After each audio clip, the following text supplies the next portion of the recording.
Kline செய்வான். எப்போ சுத்தமா ஒண்ணுமே அவனால முடியலங்கிற ஸ்டேஜ் வரும்போது அப்பயாவது புத்தி வருதான்னு பார்ப்போம். அடுத்தது king of swords.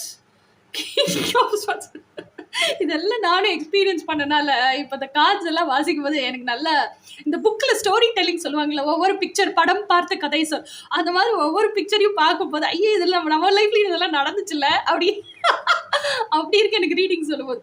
King of ஸ்வாட்ஸ்னா என்னன்னா, king of swords is very good at communicating. ஓகேயா, மாஸ்குலின் எப்பவுமே is very good at communicating.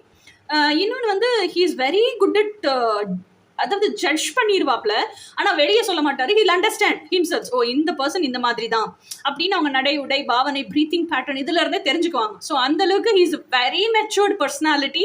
நிறைய லைஃப் சேலஞ்சஸ் ஃபேஸ் பண்ணியிருக்காங்க, நிறைய லைஃப் லெசன்ஸ் கற்றுருக்காங்க, நிறைய என்ன சொல்றது எக்ஸ்போஷர் டு தி வேர்ல்டு, நிறைய அனுபவம் இருக்கு. He rules the kingdom with compassion and intelligence. So அதனால King of Swords is always emotionally intelligent guy than being a hard-working guy. Okay, he is very smart personality and he has a leadership quality. And இப்போ ஏதோ ஒரு company அவங்க வச்சு run பண்ணுறாங்க, company கீழே நிறைய subordinates work பண்ணுறாங்கன்னா he knows all the legalities to safeguard his company as well as his subordinates. அந்த அளவுக்கு law should